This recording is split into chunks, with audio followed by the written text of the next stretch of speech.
محترم و مکرم سامعین کرام، حضرت عبداللہ بن مسعود رضی اللہ تعالی عنہ حدیث طیبہ کی راوی ہیں۔ میرے کریم آقا علیہ الصلوۃ والسلام نے ارشاد فرمایا کہ بے شک اللہ تبارک و تعالی نے تمہارے درمیان اخلاق تقسیم فرمائے ہیں، اسی طرح تقسیم فرمائے ہیں جس طرح اس نے تمہارے درمیان رزق کی تقسیم کی ہے، اسی طرح اخلاق بھی تقسیم فرمائے ہیں۔ اور میرے آقا علیہ السلام نے مزید ارشاد فرمایا کہ بے شک اللہ تبارک و تعالی جو ہے جسے پسند فرماتا ہے اسے بھی دنیا عطا کر دیتا ہے، مال و دولت، اور جو بندہ اسے پسند نہیں ہے اسے بھی دنیا عطا کر دیتا ہے۔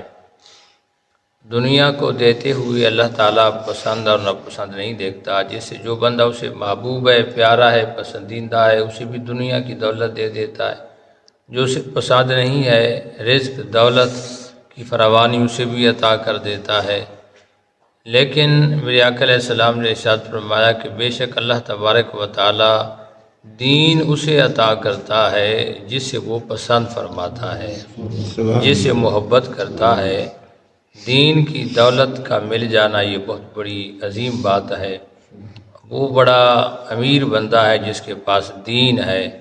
حضرت گرامی دنیا ادھر رہ جائے گی۔ حضرت علی رضی اللہ تعالیٰ عنہ کا بھی ایک قول ہے لمبا سا، جس کے اندر آپ فرماتے ہیں کہ ہم بڑے خوش نصیب ہیں کہ ہمارے پاس دین ہے، اور دنیا تو دنیا کے اندر رہ جائے گی لیکن دین قبر میں بھی کام دے گا، میدان معاشر میں بھی کام دے گا، اور آخرت میں بھی کامیابی عطا کرے گا۔ سبحان اللہ۔ تو میرے آقا علیہ السلام کا فرمان بھی ہے، سرکار نے فرمایا کہ من اراد بی خیرا یفقہہ فی الدین، میرے رب جسے بھلائی کا ارادہ کرنا چاہتا ہے اللہ تعالیٰ اسے دین کی سمجھ بوجھ عطا کر دیتا ہے۔ تفقہ فی الدین، دین کی سمجھ اور دینداری عطا کر دیتا ہے۔ حضرت گرامی دین کا مل جانا یہ بہت بڑی عظیم بات ہے۔ لوگ دنیاوی علوم کے پیچھے لاکھوں کروڑوں روپے اولاد پہ خرچ کر رہے ہیں، لیکن دین کے حوالے سے خرچ نہیں کرتے، یا کرنے پڑ جائیں تو پھر والدین کہتے ہیں کیا مدرسے والے بھی پیسے مانگتے ہیں؟ مدرسے والے کیا روٹی نہیں کھاتے ہیں؟ کیا ان بچوں کے اخراجات نہیں ہیں؟ کیا اس مدرسے کا بل نہیں آتا؟ کیا اس مدرسے میں پڑھانے والے ٹیچر کی تنخواہ نہیں ہوتی؟ کیا محتمم جو وہ مٹی کھا کر رات کو سوتا ہے؟ کیا اس کے بچے نہیں ہیں؟ کیا اس کی فیملی نہیں ہے؟ کیا وہ اس معاشرے میں نہیں رہتا؟ اس کے بہن بھائی نہیں ہیں؟ جتنا نیٹ ورک ایک ادارے کے پرنسپل کا ہوتا ہے، شاید وہ دنیا دار کے بندے کا نہ ہو۔ اس کی بہت ساری جہتوں کے ساتھ اس نے ایک گھر چلانا مشکل ہو جاتا ہے، دین کے ادارے کو چلانا کتنے مشکل ہوتا ہے۔ اسے ہر پڑھنے والی بچی اور بچوں کی خوشیوں میں بھی جانا پڑتا ہے، اس کی فوتگیوں میں بھی جانا پڑتا ہے، اور اس کی جو ہے برادری ہوتی اس میں بھی شامل ہونا پڑتا ہے، اس کا علماء کا نیٹ ورک ہوتا ہے، اس کی خوشی غمی بھی نبھانی پڑتی ہے۔ تو بہت سارے اخراجات ہوتے ہیں۔ تو جہاں پر ہم دنیا پہ خرچ کرتے ہیں، اپنے بچوں کو دنیاوی تعلیم دینی چاہیے، اچھی بات ہے، وہاں پر اپنے بچوں کو دین کے علم بھی جو ہے وہ ضرور سکھائیں۔ اگر اس قابل بچے نہیں رہے، جوان ہو گئے، تو آپ کم از کم کسی مدرسے میں جائیں، ایک بچے کا خرچہ افورڈ کریں کہ جتنا بھی ہو، یا کم از کم دینی ادارے کے اندر جا کر جو بھی آپ کو پسند ہو، جہاں بھی آپ کا دل جم جاتا ہے کہ یہ دین کا اچھا ادارہ ہے جہاں بچوں کو اور بچیوں کو دین کی تعلیم دی جا رہی ہے، آپ بھلے نہ صحیح تو 500 آدمی دے بھی سکتا ہے، 1000 روپیہ دے سکتا ہے، جتنا دل کرتا ہے ہر منتھلی جا کر دین کے ادارے کی سپورٹ کریں۔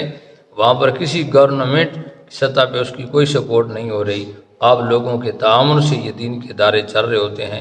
باتیں کرنے کبھی آپ تھوڑا سا وقت نکال کر کسی بھی دینی ادارے کے پرنسپل کے پاس بیٹھ کر چند منٹ جو ہے اس کے احوال پوچھ لیا کریں، آپ کے ادارے کی کیفیت کیسی ہے، کتنے اخراجات ہیں، کہاں سے آتے ہیں، کہاں سے پورے ہوتے ہیں، کیا مہینہ پورا گزر جاتا ہے یا کوئی قرض چڑھ جاتا ہے۔ قریب جانے سے پتہ چلتا ہے، دور سے باتیں بنانے کے لیے تو آدمی ہزاروں باتیں بنا دیتا ہے، لیکن کبھی غور و فکر کیا کریں کہ ہمارے معاشرے کو اب رمضان شریف آنے والا ہے، یا کوئی بھی مسجد ہو، تو کوئی گورنمنٹ سطح پہ ہمیں کوئی حافظ قرآن نہیں عطا کرے گا، دے گا تو دین کا ادارہ دے گا۔ مسجد کا امام ہوگا تو ہم کبھی گئے ہیں جج کے پاس، کسی جو ہے تھانے دار کے پاس، کسی گورنمنٹ سطح پہ ہم نے جا کر درخواست کی کہ ہمیں ایک عالم چاہیے مسجد کے لیے، ہمیں جنازے کے لیے ایک امام چاہیے، ہمیں جنازہ پڑھانا ہے، ہم نے ختم دلوانا ہے، تو ہمیں ایک جو ہے یہاں سے پولیس والا یا کوئی اور جو ہے اسکول کا ٹیچر ہمیں روانہ کریں۔ حضرات گرامی، تھوڑی سی سینس ہر آدمی رکھتا ہے، مثبت سوچ رکھنی چاہیے کہ جب بھی دینی حوالے سے ہمیں ضرورت پڑتی ہے، چاہے وہ شادی بیاہ کا نکاح کا موقع ہو، جنازے کا موقع ہو، غسل دینے کی باری آئے، بچہ پیدا ہو رہا اذان دینے کی باری آئے، یعنی پیدا ہونے سے لے کر اس کی سانسوں کے نکلنے تک، قبر تک، وہ کون سے ادارے کام آتے ہیں؟ گورنمنٹ کے نہیں بلکہ دین کے ادارے کام آتے ہیں، وہ آپ لوگوں کے تعاون سے ہی چل رہے ہوتے ہیں۔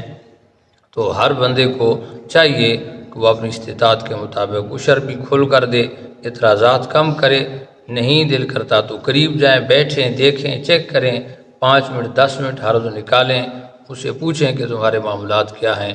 تو حضرات گرامی، یہی قبر میں آپ کے کام آئے گا۔ اللہ کے راستے میں دیا وہ کبھی زیادہ نہیں ہوتا۔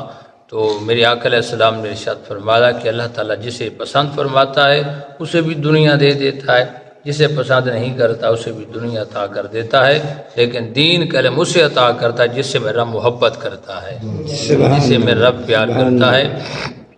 تو الحمدللہ جو ہے ہم اس پہ بڑے خوش ہیں کہ اللہ نے ہمیں دین کی دولت دی ہے۔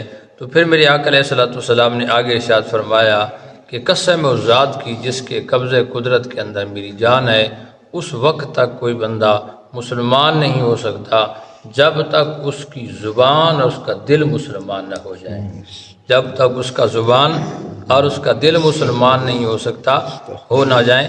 اور میرے آقا علیہ السلام نے ارشاد فرمایا کہ کوئی بندہ اس وقت تک مومن نہیں ہو سکتا جب تک اس کی شر سے اس کا پڑوسی محفوظ نہ ہو۔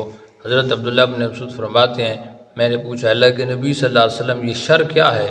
تو میرے کریم آقا علیہ السلام نے ارشاد فرمایا کہ وہ جہالت اور ظلم ہے۔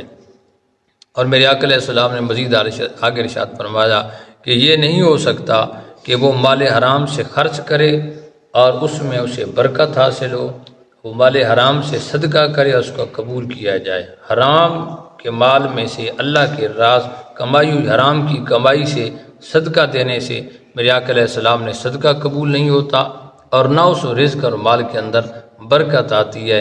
ہمیشہ رزق کے حلال دینے سے برکت بھی آتی ہے اور اس کا ثواب بھی اللہ تعالیٰ عطا فرماتا ہے۔ اور میرے آقا علیہ السلام نے اس کے آخر پہ جو جملہ ارشاد فرمایا، سرکار نے فرمایا جو بندہ حرام کی مال کی کمائی پیچھے چھوڑ کر جاتا ہے، گویا سرکار نے فرمایا کہ وہ دوزخ کا ایندھن ہوگا۔ تو دوزخ کا ایندھن قرار دیا میرے آقا علیہ السلام نے، جو پیچھے چھوڑ جائے گا، پیچھے والوں کے لیے وہ دوزخ کا ایندھن ہے۔ اور آقا علیہ السلام نے فرمایا کہ ان اللہ لا یمحو السیئۃ بالسیئۃ، سرکار نے فرمایا کبھی بھی برائی کو نہیں مٹاتی، ولیکن یمحو السیئۃ بالحسن، سرکار نے فرمایا ہمیشہ نیکی جو وہ برائی کو مٹا دیتی ہے۔ اور آقا علیہ السلام نے فرمایا کہ ان الخبیث یمحو الخبیث، سرکار نے فرمایا گندگی کو نہیں مٹاتی، ہمیشہ جو ہے گندا پانی آپ ڈالتے رہیں کپڑے پہ تو وہ کبھی بھی کپڑے کو صاف نہیں کرے گا، صاف اور اجلا پانی جو ہوتا ہے وہ گندگی کو مٹا دیتا ہے۔ تو آقا علیہ السلام نے بھی یہی فرمایا کہ اپنی نیک کمائی سے خرچ کرو گے تو اس کا جو ہے صلہ اور ثواب ملے گا۔ اور قرآن پاک یہ سورۃ ہود، اللہ تعالیٰ کے قرآن میرے سامنے ہے، اللہ فرماتا ہے کہ ان الحسنات یذہبن السیئات، کہ بے شک جو ہے نیکیاں جو ہیں وہ گناہوں کو دھو ڈالتی ہیں، نیکیاں گناہوں کو دھو ڈالتی ہیں۔ اور دوسرے مقام پہ اللہ فرماتا ہے کہ ولا تستوی الحسنۃ ولا السیئۃ، اور نیکی اور برائی برابر نہیں ہو سکتی، کہ بندہ کہ نیکی اور برائی برابر ہیں، تو اللہ قرآن میں فرماتا ہے یہ دونوں برابر نہیں ہو سکتی۔ ادفع باللتی احسن، برائی کو نیکی کے ذریعے دفع کرو جو کہ بہت اچھی ہے۔ فَإِذَا الَّذِي بَيْنَكَ وَبَيْنَهُ عَدَاوَةٌ كَأَنَّهُ وَلِيٌّ حَمِيمٌ، کہ تو پھر وہ شخص جو بھی تمہارا سخت دشمن ہے وہ تمہارا قریبی اور جانی دوست بن جائے گا۔ اللہ تعالیٰ کی برگاہ میں دعا ہے اللہ کریم ہمیں عمل کی توفیق